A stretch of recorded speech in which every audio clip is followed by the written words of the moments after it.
अमरावतीच्या शंकरनगर परिसरामध्ये टोळक्यानं धुडगूस घातलेला आहे। बचत मॉल परिसरातील दुचाकी आणि 4 चाकींची तोडफोड करण्यात आलेली आहे। हल्लेखोरांनी अनेक वाहनांची तोडफोड केल्याचं पाहायला मिळतंय। काही व्यावसायिकांना सुद्धा मारहाण केल्याची माहिती मिळतेय। आमदार रवी राणा यांनी घटनास्थळी जात सगळी पाहणी केली। गाड्या फोडून या टोळक्याकडनं दहशत माजवण्याचा प्रयत्न झालेला आहे। पोलिसांकडनं सध्या आरोपींचा शोध सुरू आहे। हल्लेखोरांनी अनेक वाहनांची तोडफोड केल्याचं आपण दृश्यांमध्ये पाहतो आहोत। अधिक माहिती या संदर्भातली आपण जाणून घेऊया। सूरज दहाट आपले प्रतिनिधी आपल्या सोबत आहेत सध्या। सूरज, शंकरनगर परिसरामध्ये एका टोळक्यानं दहशत पसरवण्याच्या उद्देशानं ही सगळी गाड्यांची तोडफोड केल्याचं दिसतंय।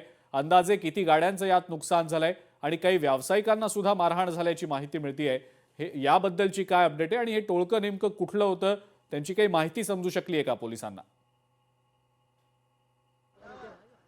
नक्कीच अजिंक्य, आपण जर पाहिलं तर अमरावती शहरातील शंकरनगर परिसर म्हणजे आमदार रवी राणा यांचा घर या ठिकाणी आहेत। या ठिकाणी जर पाहिलं या ठिकाणी रवी राणा यांच्या घराच्या अगदी हाकेच्या अंतरावर जर पाहिलं तर अज्ञात काहीतरी 20 ते 25 लोक आलेले होते आणि त्या ठिकाणी जर पाहिलं साधारणतः अर्ध्या तासापूर्वीची घटना आहे। आणि मी सध्या याच ठिकाणी या ठिकाणी जर आपण पाहिलं या ठिकाणी एक 4 चाकी गाडी आपल्याला दिसून येते। या ठिकाणी जर पाहिलं या ठिकाणी गाडी जी पूर्णपणे या ठिकाणी तोडफोड केलेली आहे, त्याचमुळे जर पाहिलं तर या ठिकाणी मोठ्या प्रमाणात भीतीचं वातावरण निर्माण झालेलं आहे। साधारणतः 20 ते 25 लोक या ठिकाणी आले होते, त्यांच्या हातामध्ये शस्त्र सुद्धा होती अशी सुद्धा एकूणच या ठिकाणी माहिती आहे। आणि 1 ते 2 जणाला या ठिकाणी जबर अशी मारहाण सुद्धा केल्याची माहिती आहे। एक जण सध्या जर पाहिलं तर या ठिकाणी रुग्णालयामध्ये ऍडमिट सुद्धा असल्याची एकूणच या ठिकाणी माहिती आहे। रवी राणा यांनी या ठिकाणी या परिसरामध्ये या ठिकाणी पाहणी केलेली आहे। वरिष्ठ पोलीस अधिकारी देखील या ठिकाणी आलेले आहे। या ठिकाणी आपल्यासोबत काही प्रत्यक्षदर्शी आहेत, त्यांनी हे संपूर्ण घटनाक्रम पाहिली। आपण त्यांच्याशी बोलण्याचा प्रयत्न करूया। तर काय सांगणार, किती वाजताची घटना आहे, नेमकं किती लोक आले होते, काय सांगणार?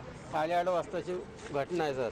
8:30 वाजताची घटना आहे। एकदम अचानक ते 25 जण आलेले आहे गाडीवर आणि त्यांनी एकदम मारहाण केली। त्याच्यामुळे आम्ही बचावासाठी रवी राणाच्या ऑफिसमध्ये आम्ही पळत गेलो।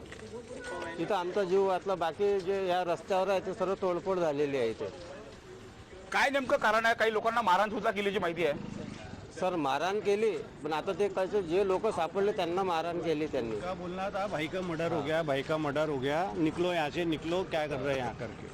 तो सीधा आए, 2-3 जने खड़े थे, उनको बहुत बुरी तरह से मारा। हम तो सब गाड़ियाँ लेके भाग गए यहाँ से।